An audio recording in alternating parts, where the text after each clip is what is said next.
It's my distinct pleasure to be here tonight to kick off this series that we've been hoping to get off the ground for a while now on Princeton Arts alumni. And we have a beautiful baby joining us as well. There's Pilar's little one. Um, and yes, so as Pilar was mentioning, this is an ongoing series that will be taking us through the end of the year. And tonight we are kicking it all off with a conversation about festivals, conferences, and the various kind of ways in which you can engage with broader communities and get your work out there as an artist. And I'm so excited about the group of people we have here chatting tonight. It is my distinct pleasure and privilege to introduce three of the smartest, most talented people I know. We will just go in alphabetical order. The first is the incredible Blair Hurley, a very accomplished novelist whose works include Minor Prophets and The Devoted. She is also a Pushcart Prize winner. I will brag for her, and she is currently a university professor in Toronto.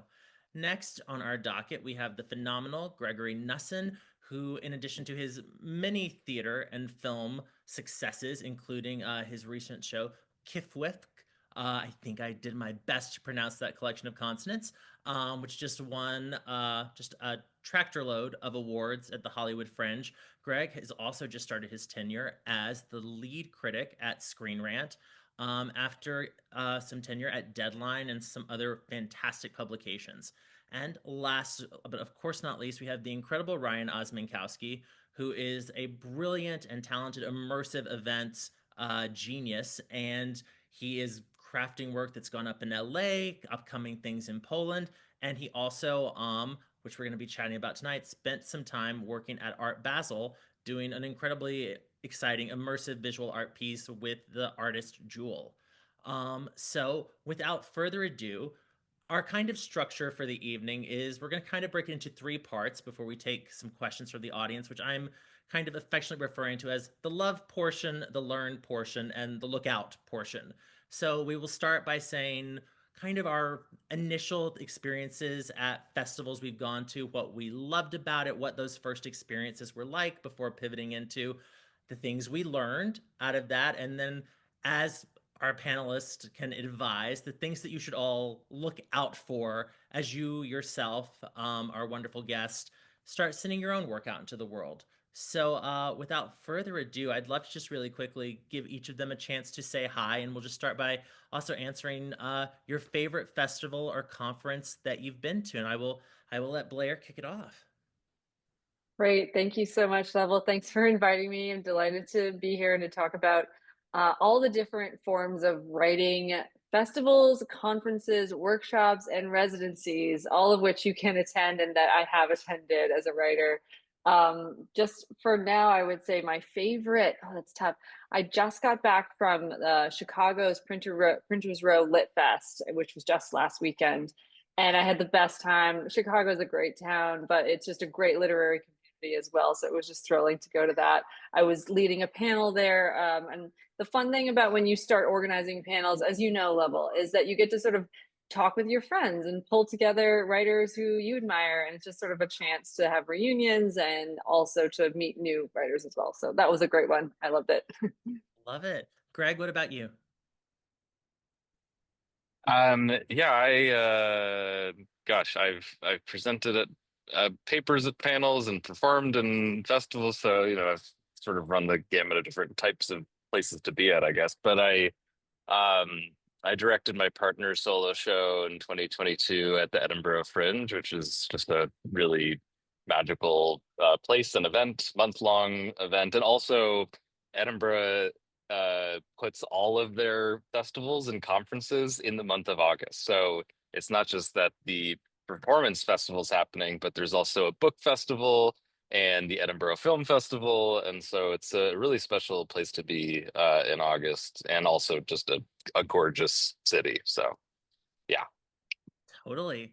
Ryan, how about you? And you also have the benefit of also having come from the startup world as well, having kicked off your own Y Combinator startup in San Francisco. Yeah. Oh man. Well, hello everyone. I'm Ryan, class of 2019, calling you all from Las Vegas, Nevada, where I'm working out here on a lot of immersive experiences now. Love this space. Love the conferences. Yeah, I'm probably going to go back to way back when I first got out of school, and during undergrad, I worked very closely in the film and TV space, and was able to go to Sundance a couple of times.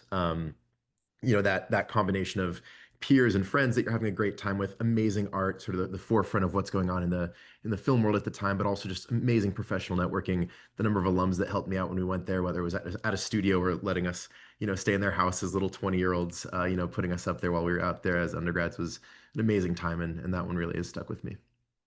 Oh, lovely. And, while we're on this subject, I'll also throw out for myself. I'm tempted to say South by Southwest for the same reasons that Greg was vouching for Edinburgh, because it is this kind of citywide festival across all these various different disciplines. But I'm also going to flag a smaller festival, Sun Valley in Idaho, specifically because I've never seen a town, like the entire residents of the town, all just coming to every single screening. Like it just really felt like a really genuine community weekend where everyone went into the theater when the screening was done. They all filed out just to line back up again, regardless of what was playing. And that was a beautiful, beautiful thing. And so now, as we are in the love portion, I will pass it to Blair to just kind of talk about what you love best about festivals and conferences and what kind of makes you keep coming back again and again. Yeah, absolutely. Well, I'm a fiction writer, and it's, as they say, writing can be a very lonely profession, very isolating. So much of the work is just you alone in your room. But I've found again and again that I needed my writing to be rejuvenated by community, and the community of writers is something that sustains me over the years, so after Princeton I got my MFA at NYU, so I was in that community. I just went there right away. Most people I think take a couple years in between, but I just was afraid of being out of the student community. I think I wanted to be a student forever, so I went straight there.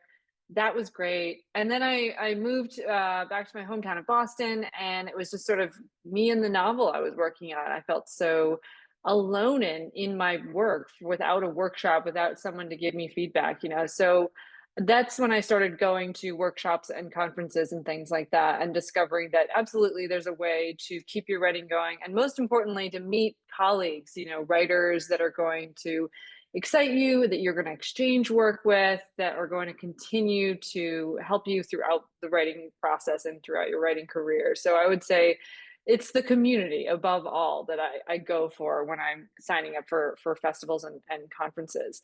And when you're in that sort of those early days, perhaps haven't published a book yet and are looking to meet writers, I would say the workshops that I really loved were the Tin House Writers Workshop on the West Coast. Um, Fantastic. They get amazing faculty, just like very of the moment contemporary writers publishing, today with, they give you lectures and workshops and whatnot. If you like being back feeling like a student again, then it's a great experience. But then in the evenings, of course, there's the socializing as well.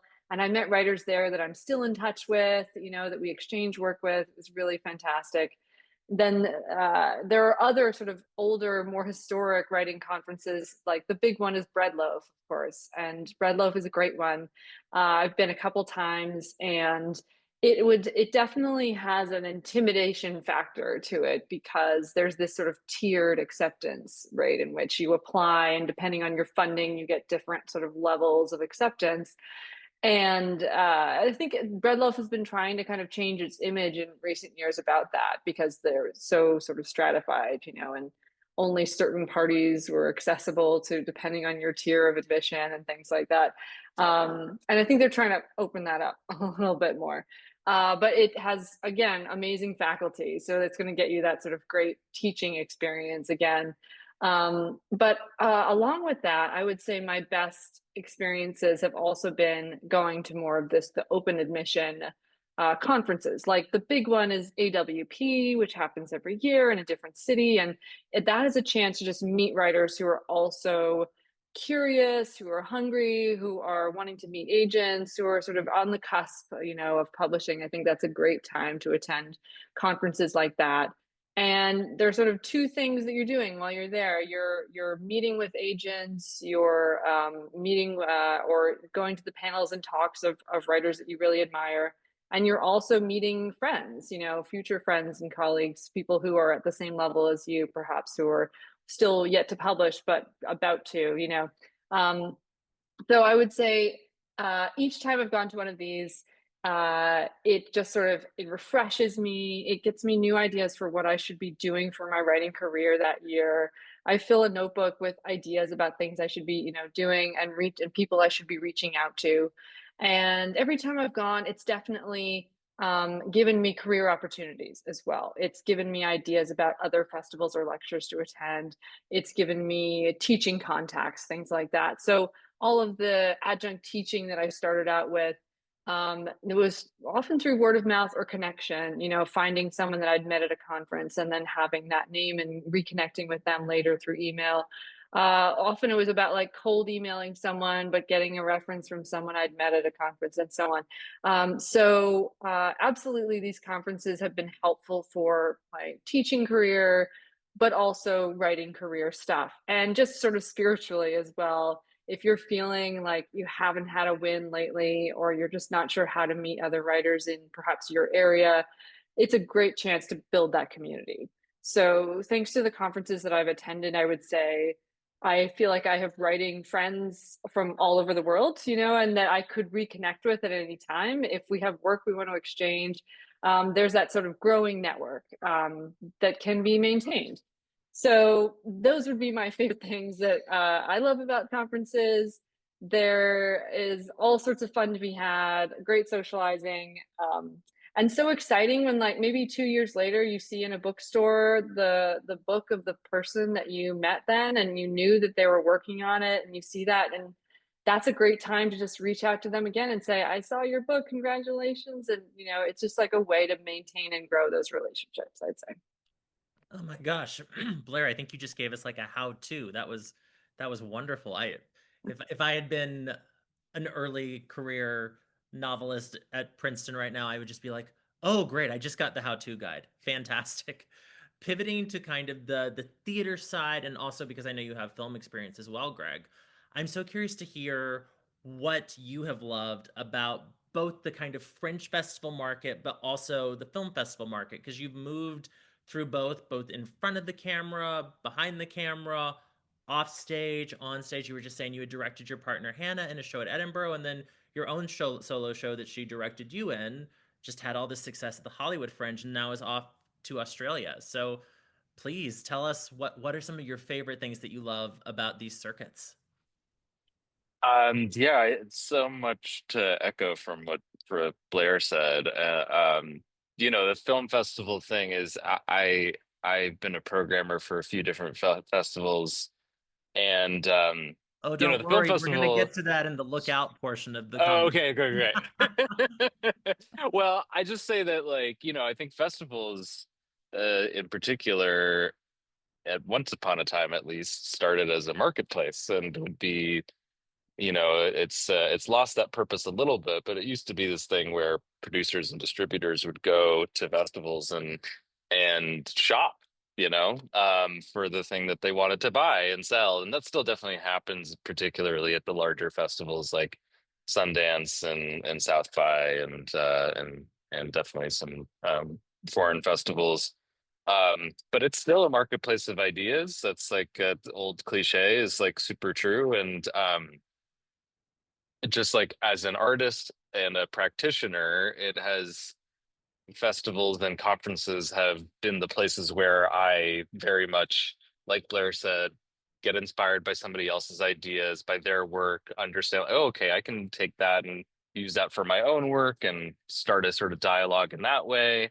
I presented a paper for the Association of Adaptation Studies in the UK a few years ago, and the keynote speaker, I'm blanking on her name, but is a Cornell professor, had a phrase that she used to describe like a certain trend in diversity casting in major studio television that I still think about all the time. This idea of plastic representation, and that phrase was so juicy to me that I think about it all the time now in my own writing and criticism. And as for performance too, the Hollywood Fringe is this really interesting case, and I'm not a representative of the festival, but I will say that like it has gone through tremendous change over the last 15 years and gone from being frankly something of a dismissed nothing burger to a very, very prominent part of the Los Angeles performance community,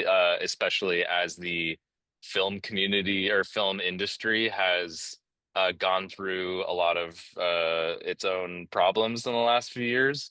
And in fact, the Hollywood Reporter did a piece this year about the Hollywood Fringe Festival, talking about how it has become this venue that a lot of film professionals have used as a way to continue building on their craft. Um, and as far as like my own show goes, I have this very particular show that is politically spicy and is thematically and formally experimental and strange and different. And I really only did it with the expectation that I was fulfilling my own desire to make the thing, and found that in the sort of context of this incubator place and this place for concentrated work where people are going to see five, sometimes six shows a day, it was a really exciting way to share my ideas and talk to other people about their ideas, and just continue to get inspired that way. Um, and also, I will say that like the show itself would never have happened really if I hadn't witnessed other people's work at the Edinburgh Fringe years ago, like when I first went back in 2018 and saw a couple shows by these British performers that I was like, oh my God, you can do that in a performance space? That's amazing.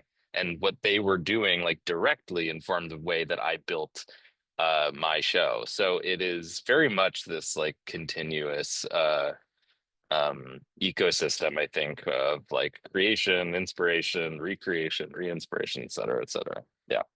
No, totally. And I know having when I saw your show earlier in the summer, I left very inspired and just thought it was so thoughtful and like gave such a clear-eyed, I think the words I used at the time, perspective on the world. And it was just such a beautiful and personal piece of work. And now I'm just excited for you to take it international in Australia. Yes, yes, yes. I forget. Yes, and that was a cool thing that I so the Hollywood Fringe in particular has this kind of exchange program. There's like a collection of fringe festivals around the world that have this partnership. So it's Hollywood, Sydney, uh, Adelaide, the Italian Fringe, the Denver Fringe, and the Soho Playhouse in New York. And those five places are all in communication with each other. So, um, like the Denver Fringe sent a really beautiful show to LA this summer, and I'm gonna go to Sydney next September. And then from there, this other festival in Queensland reached out to me because they had heard about the show and saw that I was going to be in Sydney anyway. And so now I'm like, okay, I go. And then I'm working on a book right now, which requires me to be in Brisbane at some point.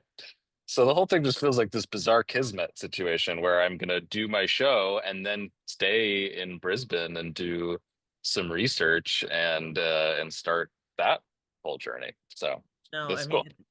it's remarkable how the network builds, and that gives me the perfect opportunity to pivot to the best networker whom I know, Ryan Osmankowski. Ryan, I would love to hear more about specifically in the world of visual art because I know that that was an interesting pivot for you because you had not been into visual art during your time at Princeton to kind of go into producing this immersive installation piece with major. I think she's a Grammy winner, Grammy winning pop star. Four-time Grammy nominated level. Well, Four-time she Grammy, never should got the have win. one. Jules Doesn't should have one have yet. one. Doesn't I have one think of yet. her small hands and that van by the river. Um, so Ryan, tell us about Art Basel and kind of having seen other types of festivals from the film side of things, how was it to suddenly then be in kind of the sort of nexus of the international art world? Nexus. Wow. Yeah, absolutely. So, yeah. So for context for everyone, last year I spent much of the year working with the singer-songwriter Jewel, sort of folk hero in some ways. And she was doing her first foray into the immersive art world. And our first location for that was the Crystal Bridges Museum of American Art in Bentonville, Arkansas. It is, for those that haven't been, and it's the middle of Arkansas, it's not near Princeton, it's not in LA. It's an amazing museum. I would argue the greatest museum in America, the greatest art museum in America right now. Um, we did this really cool production there called The Portal. And The Portal was this whole art experience that started with a hologram. It walked through the contemporary art gallery, had some original pieces, original jewel pieces, a food and beverage component that had some conversation cards. And the whole show culminated in a 10-minute long drone show set to an original jewel piece, a jewel composition. The whole piece was about sort of these three realms that we go through every day: the inner, which is what's inside here; the seen, which is what's around us, what we see and interact with every day; and the unseen, that thing that beyond that gives us a sense of awe.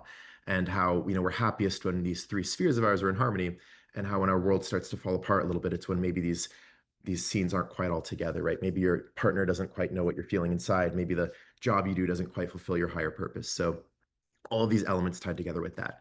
And we did this show in Arkansas in Crystal Bridges for 3 months, and I got to dive in deep on every single thing about this show. Whether it was the marketing plan, the graphics to it, the actual art construction, the drones and the frequencies that they fly on, and how the video drone needs a different frequency. But truthfully, I'd never gotten into the art world. I was doing this one production, but I never did visual arts at Princeton. I'd never done it professionally outside of that. And it's just doing this really big deep dive into the art world with these performers was kind of a big scary thing. And it was but it was amazing in Arkansas getting to do this. But then we suddenly brought it to Miami. So Art Basel is this big Art Basel Miami Beach is officially the one we were at. Is this sort of, I don't say this center of so much art in the world. It's a lot of contemporary, a lot of modern art. There's several of them globally, but Miami Beach is definitely one of the trendy, fashy, chic ones or whatever. And for there, what really hit me most was this chance to really dive in deep. Um, with all the different stakeholders of this industry that I genuinely knew nothing about. So what does that mean? I learned about the publicity side. I really had no idea the importance of all the different publicities and who our publicists were, who their publicists were, how these publicists interact. How do you get a piece in, one of these top publications? I really had no idea until diving into this world. The venues are so political. At one point, we had this big art piece that was going to be in a hotel. The next day it was going to be in the convention center. Moving all around and understanding the politics of securing a venue for your space. Um, there were the big investors, the big benefactors, the sponsors, those being different people, whether it's a large bank sponsoring, whether it's an individual patron that would like an art piece there.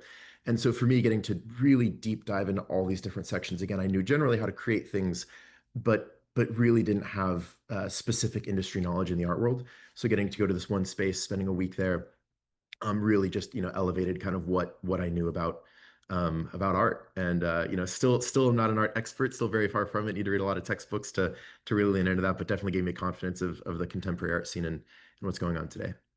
No, that's I mean, it's so impressive, Brian, because I do think just in my time that I've known you, you just have this uncanny knack for being thrown into any pool and finding a way to swim, which I admire about you so much. And kind of on that note, you're already kind of automatically transitioning into the second part of our conversation with the learning aspect. So I'm going to stay with you for a second, and I wanted to ask, like, what was the big thing that you learned from your time at Art Basel that if you were going back to a visual arts festival tomorrow, you would know, okay, we must start with XYZ? Wow. Awesome question. That's an amazing question. Um, one that comes to mind first, I might backpedal on this one, but one that comes to mind Please. first is really knowing the intention of attending that festival. And there's no right or wrong answer. It can be, I just want to have fun. I just want to, connect with an old friend from school. I just want to, I want to showcase this new art piece to the world and put this on the global stage. But really going in with an intention of what the purpose of that is, and then making sure that every action, every meeting, event, dinner that you're doing builds towards that. And of course, you can have fun. This isn't saying everything needs to be so structured, but to really know what the purpose of your attendance is really key. I think that's a great piece of advice that very, very fluidly applies to any form of festival or creative endeavor. And on that note, I will swing back to Blair. What would you say now, having kind of logged time at these conferences, both as a panelist, as an author, as a moderator, what would you say you have learned that like you're going into a big one tomorrow? Like, how would you strategize to make the most out of that experience? As but I mean, I would say both as an applicant as well as an attendee. Right, absolutely. I love Brian's answer about going in with a clear intention of what you want to get out of that. I think it's really smart because if you attend a conference or festival, at least for the shy among us, I think, especially in the early years, I would go and I would hover on the edges of things and see writers I admired, but not do much more than that. So now I deliberately try to definitely set my intention, like who do I want to meet, who do I want to really talk to, and what do I want to learn from this experience. Then I try to do a little bit of research beforehand. So if it's a tightly scheduled sort of festival that has panels and things like that, I try to do my homework beforehand, and I flag in my calendar the ones I want to go to. I try to note down the books or the authors that I should be reading either before or after, that I'm trying to get informed about. And then everything I attend, since I'm among the shy, I have to make this like an assignment for myself. I will say, I will talk to one of the people that I liked hearing. I'm going to go up there and I'm going to introduce myself, say something about what I liked about the talk. And it's just a way to make a friend or meet a potential colleague. And it's so important, I think, to just be willing to put yourself out there. I try to remind myself that when the positions are reversed and when someone talks to me or speaks about my book, I'm always moved by it. I'm delighted to hear that. I'm happy to chat with somebody about it. So yeah, just remember that you're not a burden. You're not being intrusive just by introducing yourself and having a quick chat. So absolutely, you've got to put yourself out there in whatever way is right for that festival or conference. Talk to the people you admire. Tell another writer if you have the chance to read their work and you loved it. Tell them absolutely. Especially for other potential colleagues, if you respect their work, that's the sort of thing where you could say, do you want to exchange work with me in the future? I'd love to do that, and I've definitely had novel exchanges with writers I admire just through that, just asking, are you at the same stage as I am? Do we want to do an exchange? And it's been so beneficial to get that. So things like that. And also I would say as I attend more, I try to check up with the people that I only seem to see at conferences. I say, hey, are you going this year? And then it's great to sort of set a couple like dates in my calendar to be like, I know I want to see this person. I know I want to see that person. And to just have a couple of those standing dates going into the festival. So I know I'll get to see those people that I love seeing and that we can compare notes on our writing careers. That's wonderful. And I will say anyone who has the privilege of exchanging work with you is very lucky. As someone who gets to do it on a regular basis, you are a absolute font of insight and perception when it comes to the written word. And so everyone listening, if you have not bought her books and read them, run, don't walk. If you are a fan of Emily St. John Mandel, you will love the work of Blair Hurley. Oh, Um, thank you. but no, I was going to say similarly to your point about you never know who you're meeting or how those things might pay off. I think back to when I was at South by Southwest a couple years ago, and this very young kid, and truly he was young, he was fresh out of Northwestern, just came up and struck up a conversation with me and my other producer. Turns out he had just been put in charge of all the programming for a major theater chain in America, and it is solely because Owen walked up and said hi that like my last three features were able to have theatrical releases. And so then I very much benefited just from being open to the conversation from the person who approached me in the lobby. So it is you can never quite plan for how things will pay off, and you certainly never lose anything by being kind and open to a brief conversation. And kind of on that note, I hand it off to Greg as well to kind of speak a little bit more about the theater side of things. Like, what have you learned? Like, and truly, like, as you now take Kifwith off on its international tour, what lessons do you take from the Hollywood Fringe that you now will be applying to the conga line of venues that are about to welcome you with open arms? Yeah, I wish it was quite that uh easy. Yeah, I love so much of what's already been said really still applies to the same space. One thing that was so fun and cool about the Hollywood Fringe was that there is this culture of as Blair was saying, like a sharing work. So people would do these things called comp swaps, where you would say like, "Oh, your show sounds interesting. Maybe like I'll give you a free ticket to my show, and I'll take a free ticket to your show, and then we'll exchange, and then we can sort of chat about it that way." Really, really being aggressive about that was really fruitful and useful, and you just like also never know who's then gonna invite somebody else, and to it turned into this domino effect. The reason why my show still has life is because I had a friend that came to one of my first performances of it, really liked it, then told his friend Christopher Makish, who runs the Celebration Theater out here in LA, which is a queer theater, about my show, and was like, you should see it. And Chris was like, oh, okay, yeah, I'll come see it. Got 2 tickets, invited his friend, this guy named Daniel, who came to see it, and he liked it so much that he approached me and asked to join on as a producer to help push it forward to the next level. Um, uh, it's I think don't be shy about sharing your work, especially if you're at a conference. The whole point of being at a festival or a conference is that you do share your work, but it can be really easy to shrink into your shell and say like, well, who cares about what I'm doing? And it's like, no, people are really hungry.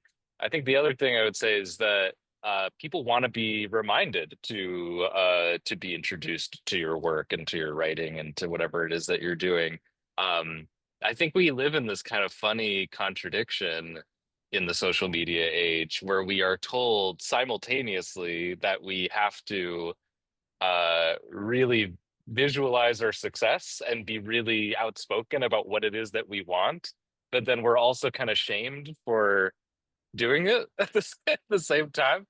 Like we see that I think with crowdfunding campaigns. It's like, oh yeah, do your thing, go ask for money to make your project or do what you need to do.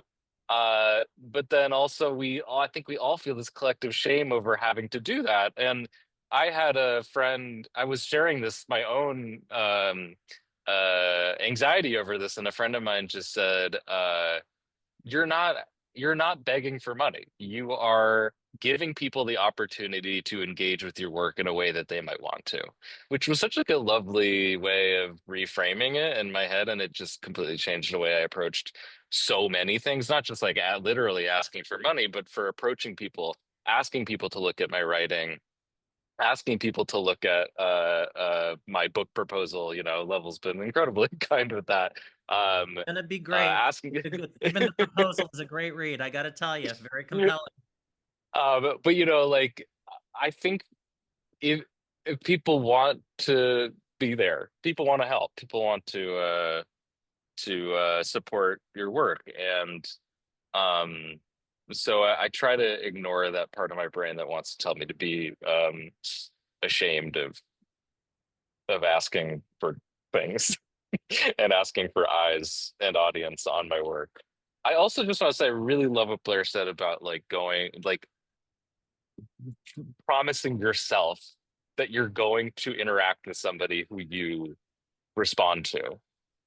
That's amazing advice. It's so true, and because it can be really easy to not do that, or just go and see something, be inspired, and then leave, and even tell yourself like, well, I'm sure they've got enough people telling them that they're great and they're special. But that is not true. And also, everybody's perspective is so unique. And I learned a lot about my own writing and my own show and basically anything I've ever done because of the way that people have responded to my work and given me things that I didn't even realize I was doing. There's a line in my book proposal that it like came directly out of Level's mouth, and it wasn't something I wasn't true, but it was like Lovell read my work and was like, "Oh, I think this is something that you might be trying to say." And I was like, "Oh God, that's so real. That's so true." And I know I've been talking for a while, but it's just like there's a wonderful example of this of Steven Spielberg was on Inside the Actors Studio years ago when James Lipton was still alive, RIP. And James Lipton was talking about Spielberg's film Close Encounters of the Third Kind and said, you know, at the end of this film, Richard Dreyfuss's character and these scientists use like musical pattern to communicate through science with the aliens. And then he goes, your mom was a piano teacher and your father was a scientist. Uh, are you, you know, something about like melding your parents' communications styles. And Spielberg like burst into tears and was like, I had no idea I was doing that. And thank you so much for giving me that gift. So a beautiful moment and like an amazing reminder for artists and I think for all kinds of people that that sharing their work is really important. It's really important to get that kind of feedback. So you just never know what you might actually be saying. No, it's so true. And I again, I was so honored to even just read the proposal, and I can't wait to have it as a bound copy in my hands when the book is done. And kind of on that note, that takes us more toward the prescriptive part of the evening, our look out portion, which I will kick off, just kind of reflecting back on some of the things everyone was saying. It made me remember a couple things that I especially want to throw out there for the people who might be watching or listening to this and perhaps embarking on a first short film, um, which is the big thing that I learned sending my first short film out to the festival world is even though they say a short film can be up to 45 minutes, they don't mean it. They do not mean it at all. They are happily just taking your money. Because as a general rule, the ideal short that gets programmed, and Greg can chime in a little bit on this as well as a programmer himself, is probably anywhere from like 7 to roughly 15, 16 minutes. My first short was 21, and we got some great festivals from it. But I will tell you, at almost every single one, the programmer said, yeah, you were the only 21-minute one we were taking. Because you've got to think about it is a block. They are trying to fit a certain number of things. They are programming an evening that is part of a schedule with a feature that comes before you, a party that comes after, and it's a lot of moving pieces that are beyond just your project. And so, consequently, set yourself up for success, be mindful of time, and on features for a first feature, if it is at all possible, so help you God, do not go over 90 minutes. Good, tight, hour and a half, get them in, get them out. And I would also say, and then I will, just since we're on the subject of film, I'll then hand it back to Greg before we circle back through to Blair and Ryan. One of the pieces of advice that I have been recently hearing from film festival programmers is they don't want to see apartments in LA or New York. So if you can take your story and set it in a more interesting vista, a more interesting town, a texture that they're not seeing from 50 other filmmakers, and that's a low number, it's probably much more. You want to say, what makes this a story that makes me stand out more than anything else that's going to be coming through the gate of some of these people who are going to be experiencing at the bigger festivals literally thousands of submissions. So keep it tight and find an interesting visual environment to share with your programmers because I guarantee you your audiences will be excited about that as well. And kind of on that note, then I'll throw it right back to Greg since we're on the subject of film and theater. One or two big don'ts that you would advise an aspiring artist.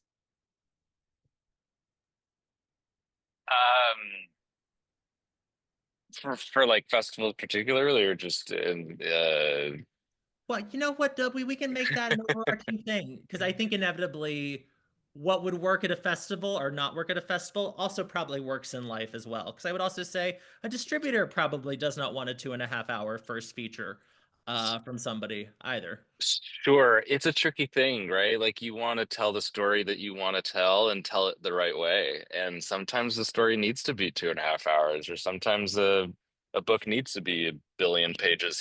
Like it's a hard thing, but it's true. Like these festivals do want to program as many films as they can. And so if your film is 39 minutes and is technically 1 minute shorter than the Oscar qualifying limit for a short film, that's, like that's great, but they're likely not to get into many places because it's too long. Well, and I was going to say though, Greg, Yeah, even you as a viewer, if you click on the link and see the length, it's hard. does Yeah, it you're make you right. excited to click play? Is it not automatically having to win you over a little bit? It's very, yes, you're right. You're 100% right. I love a crisp 12-minute short. But yeah. Man, I would say a don't, or I don't know if it's a don't or a do, but like just be really intentional about who you contact with your work, and what you're asking for from the person you're contacting. Because I'm a critic and because my work has been in some larger publications, I get cold emails all the time with people who want their film to be reviewed. Um, and sometimes not film, but other mediums. And like I had this person send me last week, I got like 7 follow-up emails for this person's album. And I was like, I don't cover music, first of all. I've never written about music. Frankly, I don't know much about it. Second, like 7 is a lot of follow is a lot of follow-up. Like respect, like I think writing a follow-up is perfectly great and you should do it no matter what the circumstances, I think, but just be really intentional about who you're contacting and what you're asking for specifically. Um, and yeah, so that's one piece of advice, I suppose. And to know your audience. I think knowing your audience, in terms of film festival submissions, in this I could talk about for an hour, but I won't, to promise. Um, it's a money suck. The film festival world can be a money suck. It can be really easy to get sucked into a rabbit hole where you want to give your film the best possible chance at success, and so you're blanket submitting to like 50 festivals. That costs a lot of money. And a lot of these festivals are not going to look at your work, even if it's a brilliant short, because they don't know who you are. Maybe they have a like I program for AFI Fest in LA, and I think last year we got like 4,500 submissions for 36 spots. It's a big festival, and your work might be amazing, and it's possible that they might want it. But and we're gonna watch it, like we watch everything. But my point is, like, you should know what your festival is that you're submitting to, or if you're submitting a paper to a conference, what kind of paper do they look for? Look at the brief, look at the call for the CFP. Be really intentional about how you spend your money, where you put your energy, your time and your energy and your money is important, and it can be easy to get lost into or to really like just burn a hole in your pocket and your brain by not being intentional enough about your work. If you're a first time filmmaker who shot a film on your iPhone, don't send it to Cannes. You know what I mean? It's like that. That's sort of my general point about that. Yeah. No, I think that is great advice. Blair, what about you? What are some of the big do's and don'ts from the literary world? Oh, I think you're still muted, my dear.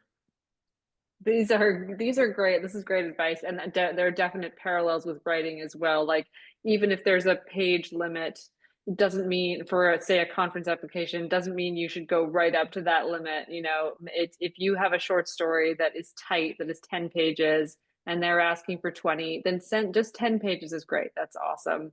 Some admissions board is just going to be happy when they open that document and see that there are fewer pages to read.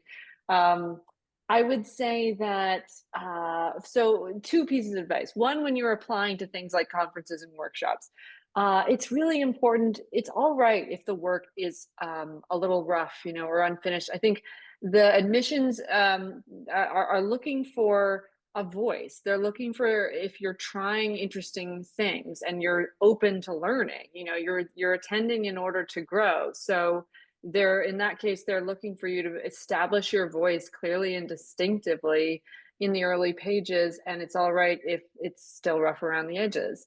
So really get what's distinctive about your own writing voice out there on page one.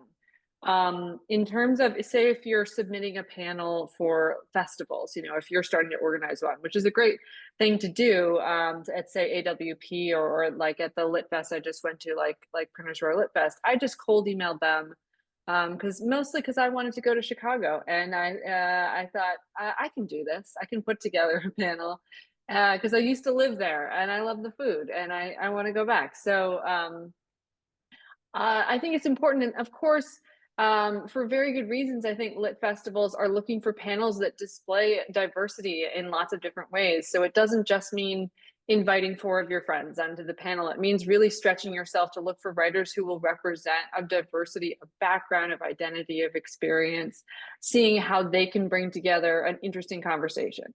So I think that's sort of an important thing to remember when you're thinking about how to assemble a panel, and think about a topic that the attendees are going to want to hear about, something concrete and actionable. I've found works well. So like I couched a discussion about revision, and that's something that people are always curious about.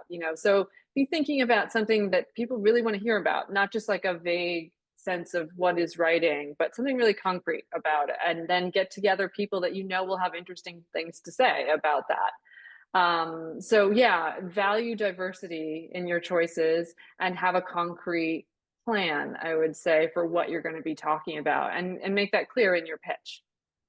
100%. I also loved what you said because I have definitely picked film festivals based around like where I felt like I had a natural tie to the city, or even just where I wanted to go on vacation, because then you can write off the vacation as a business expense. Um, and it's great. On that note, I will pivot to Ryan before we have two questions that we've pulled from the audience. And so, Ryan, going into, and feel free to speak to not just the art world, but also startup land, those types of conferences, anything, big do's and don'ts that you would be like, whatever you do, don't do this. Sure. I'll do startup land here for a second. But there's this great quote by this entrepreneur Reid Hoffman. I was the founder of LinkedIn, and the quote went something along the lines of, if you're not embarrassed of your product when you launched it, you launched it too late. And I work in an industry that's more food and beverage, that's iterative, shows that go up one night after the next, which is very different from a published book or a film that's out on a DCP somewhere. But I think that essence still applies, that you can keep iterating and keep changing it. And we all have this idea that we're going to launch it and 10,000, million people are going to sign on that day. They're all going to see the premiere. But the reality is, especially in those first products, a lot of people aren't going to see that. So feel comfortable in getting it out there early. Never be sloppy, never be lazy about it, but don't feel like it needs to be this perfect thing for that day one. And I think even at the highest level, I got this great advice. He was a creative director at Cirque du Soleil. He did some of the shows that I most respect about Cirque du Soleil. And his note was, I mean, this is the highest level of theater, out there of circus arts. And he goes, every show I've ever opened would have ideally opened 2 weeks later. So even knowing when there's these $100 million productions out there, that they're still wishing like they had a little bit more time, Yeah. and whatever kind of artists you are, they always need a little more time. So don't feel bad about My mother said the exact same thing to me a couple years ago. I was opening a play, it. and I was just like, if we had just had one more week, I think we really could have used it. And she was like, and if you had it, you would have said if I had just had one more week then. And I Exactly. mean, and also, and to your point about your first quote, one of my favorites that a friend said to me was, "No work of art is finished; it is merely abandoned." Uh, yeah, absolutely. But any other don'ts, Ryan, before I break out some of our fantastic audience questions? I think that's all for me, level. Terrific. Well, so I'm going to modify this question a little bit. This question from Joshua. Um, which Joshua had asked, have you found it an effective use of your time to get a table at art festivals to advertise or sell your art? And so I do think that can apply to books for Blair, or merchandise that you could sell at one of the immersive pieces, Ryan, or Greg, for you, like having materials from a play or a film there to kind of be carrying around. Like, what would you all say? And feel free to jump in popcorn style regarding kind of traveling with your wares to greet the public. I have a short one that comes to mind right away that blends both film festivals and the tech industry. So with my heart in film at the time, I was doing this tech startup, and we really, it was a payment processor, and we really wanted to be able to get this payment processor utilized all around. I knew the Atlanta Film Festival. I'd worked with them a couple times before. I loved what they did, and we really wanted to get involved in Atlanta with our new tech product. And our way, which is, it wasn't just buying a table or anything, but we just sponsored the festival a little bit. We gave them, we had a little bit of funding. We sponsored an incredible arts organization. It's an amazing festival, and we got to, as a result, go out there, be on the boards, get involved in stuff. And so that was one way. It's not quite selling art, but it's getting involved in ways to promote your product or your art at one of these. I'd say in a year that I have a book out, then whatever I'm attending, I always have a couple copies of the book with me. I can accept, like, I have a QR code on my phone for accepting like a PayPal payment. Since I'm in Canada, I can't do Venmo, but most American writers can just accept a Venmo payment. I also make it a point where whenever I'm traveling, I go to a bookstore and I see if they have my book and I ask to sign stock, So that's something that you sort of just get used to as a writer. You can even call ahead to see if they have your book in stock if you don't want to waste your time or anything. But just step in, say hello, introduce yourself, ask to sign it, and booksellers always want you to sign. And it's great. As one bookseller told me, a signed book is a sold book as well, because then the bookstore can't return it either. So sign your books, be willing and ready to sign at all times, and seek out opportunities to sign your book. I've never done like a table actively, where I'm selling my book in that way, but I'm always available I will carry business cards or bookmarks as well, if people want to learn more about the book in conversation with me. I didn't do it. I've never done a table like that either. I definitely have friends that have and have sold some form of merchandise like right after the show. The one thing I can say is that I did after my performances, I would send out a thank you email, and in that email, I would say like, "Thanks so much for coming. If you're interested in supporting my work further, here is a link to this thing that I'm also working on," and try to like keep the kind of the interest in my work going in that way. I do think it's like helpful to have something that you're kind of always working on, I suppose. Uh, and just encouraging people to connect with me on social media and stuff like that. Oh, there's my dog. Yeah, that's all. No, I think that all makes total sense. And I would also say, just to throw it into the ring there, because I think this is true of so many things, and honestly, any industry.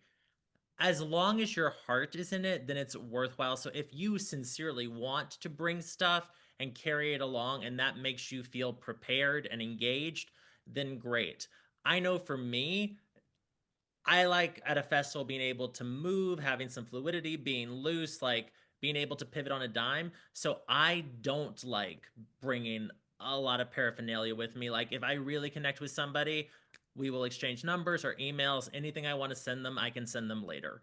Um, so it really kind of is figuring out for yourself, the more you do it as well, what puts you in the best mood and makes you feel the most present, because that will inevitably be the version of yourself that also gets you, as we've been saying, the built network and more engagement and things like that. Victoria, I know we have a conversation from Mr. Prestonberger. Hi, Preston. It has been a lifetime. I hope you're doing well. But Victoria, what was Preston's question? There's been a lot of talk of building relationships with all types of people. Have you ever built a community of practice that meets continually? If not, how do you think it would help you? Or if you have, did it constrain you at all? Well, I am in one with none other than Ms. Blair Hurley, who is directly below me in the Alice spot on the Brady Bunch Zoom box. Um, and I'll let Blair speak a little bit about it, but we've been in a writers group together for Blair's been in it for much longer than I have, but I joined about 4 years ago, and I can freely say, at least for myself, I would not be publishing a book this December were it not for the support and invaluable feedback from Blair and our other cohort, Sash Bischoff, Laura Hankin, and Daria Lavelle, all of whom have books out, all of which you should buy. Yeah, I love our writing group. It's amazing. It was Sash Bischoff, another Princeton, everyone in that group is alums, and it was Sash who started it right out once we graduated. A bunch of us were in New York, and she just started reaching out to people in the creative writing department, asking if we wanted to start a group. So, what are we going on, like 15 years or something like that I know I'm like cousin Oliver. I came in at the very tail. you came in just a few years ago, but it really, I would say that like we were on and off for years, and then we really got stronger during the pandemic because we were able to meet on Zoom, and we were quite regular about it. It's a great thing to have a writing group where you can just like share all the shop talk, talk about through your doubts and your worries and your questions, get feedback from people whose taste you really trust. I share everything with the group. Yeah, everything I write, it needs to go through that group, you know. So I would say a writing group is, if you're a writer, is invaluable. And you know, reaching out to like alumni network is a great way to do it, or people that you meet at conferences and festivals. Absolutely. Have a commitment of some sort, you know, say that you're going to Zoom once a month, or be accountable to each other. I know other writing groups who will just text each other their word count for the week, you know, just to have someone that you have to send it to. You have to say, these are the pages I did this week. Stuff like that, I think, is really helpful. And yeah, I can't say enough about how helpful it is. So find people whose taste you trust. It's really great as the years go on as well, because these writers, they know your work. So they know what you're reaching for. They know what kind of writing you're trying to do. So it's fantastic. Absolutely. No, I would also add one thing that part of the reason why I think our particular group has been so rewarding based off of other writers groups that I've been in the past that kind of died on the vine was I think we do kind of have the magic number in 5 people because I think that means there's nowhere to hide. But also from an accountability standpoint, when you're in a group with 15 people, then it's very easy, I think, to check out or say, oh, I'm going to miss one. Oh, I'm just not feeling it this month. And so I think like finding that magic number where everyone is fully all in and committed is kind of key. And I would also, before we hop off and start wrapping everything up, I'd love to ask Greg and Ryan, sort of on that same note, how do you guys find like a regular group of trusted people that you kind of turn to for advice, guidance, frustration venting, general points of inquiry?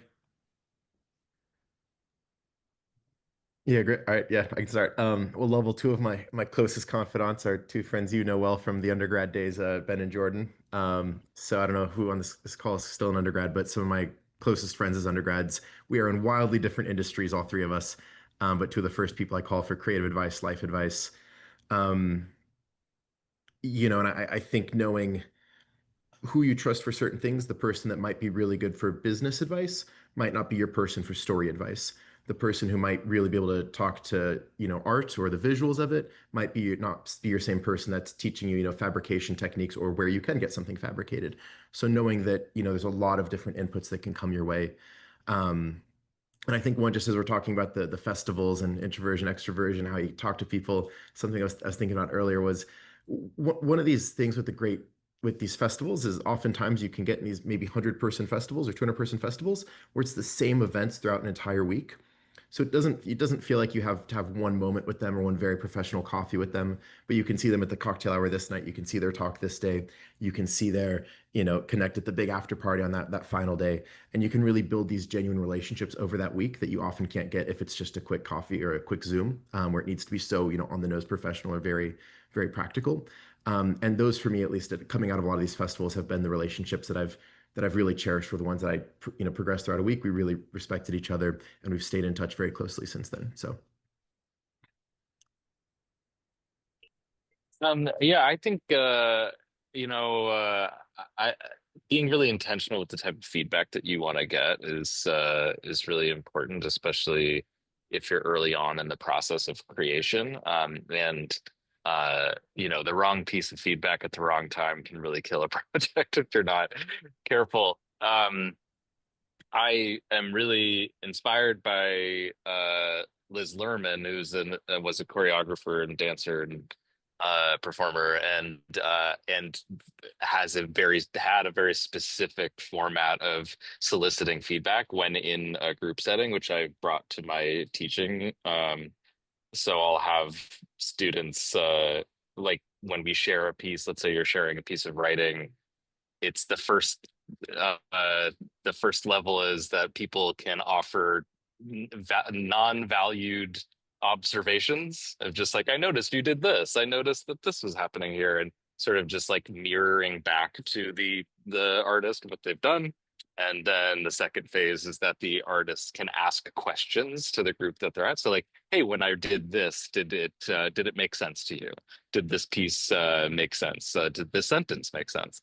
And then like the third step is that everybody else can ask questions of the artist, and those are questions that you're supposed to that are designed to solicit um or designed to help the artist figure out what they're trying to do. And then the final step is that the people that you're getting feedback from can offer pitches or like more direct feedback, but only with consent. So you would say like, "Hey, Lovell, I have a note about the way that you're ending this piece, and I have an idea of what you could do with it. Would you like to hear it?" And then Lovell would have to say like, "Yeah, I do." So you know that's like a really intentional group sort of situation. But even when you're just like sending your piece of writing to a friend over email, I think instead of going like, "What do you think of this?" which is such an open-ended thing where they might have the opportunity to really, um, you know, rip out your jugular, be really specific about it. Like, hey, I'm not sure if this character is coming across clearly. Does it make sense to you? Whatever. Um, and thereby you can, I think, create a more continuous practice of feedback. 100%. And I was also just to add on to that, it makes me think back to something my acting teacher in grad school, Brian McElhaney, would say, which is not every note is meant for you. So don't take other people's notes. If someone else is being told, like, you're not grounded, don't then suddenly start trying to ground yourself. You might be perfectly grounded, but by virtue of like taking in every bit of possible feedback, you're just throwing yourself into chaos. And so I think kind of the through line through the whole conversation has really been like, when it comes to feedback or festivals, figure out what works for you and just know that that takes some trial and error. And if something doesn't work, that's okay. It does not necessarily mean that you're doing it wrong. It just isn't what is serving you. Um, and so, on that note, I think we are reaching the end of our conversation. So, as we say goodbye, I will just really quickly ask Ryan, Blair, and Greg. We'll just go in that loop because that's the way you are on my Zoom screen right now. What are the things you would love to plug? Where can people find you on social media? And how can we all support you until you are at your next festival and we can all run and cheer you on with big giant signs? Oh man. Well, I'm off social media, so feel free to find me on You TigerNet. need to get back on. Feel free on TigerNet or LinkedIn. What am I doing right now? I'm doing a magic show in Las Vegas, and then yesterday just learned I'll be producing actually an entire mental health summit at the Win in November. So, for anyone, yeah, love. I just learned this yesterday. So anyone into the mental health space that wants to come out to Vegas, let me know and shoot me a note if you want to get involved. I mean, I know when I go to explore my mental health, Vegas is my first stop. It's a totally different Vegas. There's many Vegases out there. This one is, you know, more Perfect. But mindful. Ryan, that's thrilling. I will, of course, beam with pride after the Zoom and just congratulate you endlessly. Blair, how about you? Tell us those book titles again. My two novels are The Devoted and Minor Prophets. I'll just say Minor Prophets is really culty if you're into apocalyptic cults, that sort of thing. And I'm on the usual places. You can find me on Instagram at Blair L. Hurley, and I'm on Blue Sky at B Hurley. And I have a Substack. All writers all have them. You'd be able to find me if you Google me. And Gregory? Yeah, I'm everywhere at Gregory Nesson. If you happen to be in Los Angeles, I'm doing my solo show on October 6th, and at the Los Angeles LGBT Center. Please come. And I guess that's, oh, you can find my writing at Screen Rant. I just started as the lead critic there, so you can find all my stuff there or on my website, which is just gregnesson.com. And thanks for having me. Fantastic. And one last time, I am Lovell Holder. It has been such a pleasure to all be here. And my own shameless plug, my debut novel, The Book of Luke, is out December 2nd. Please pre order. It means a great deal. My publisher would snipe me from the side if I did not say that here while I have an audience in front of me. So please go pre-order the book. And you can find me on Instagram at lovell.holder. And that's really the only place I am. I tried to forsake any other type of social media, but this has been such a pleasure. Thank you all so much for your time, both on the panel and listening in, and wishing everybody a wonderful rest of your fall. We have more exciting webinars coming up, including one next week on how to take the kind of academic job market and apply it into other disciplines from the art side. So thank you all so much and have a wonderful evening. Good night.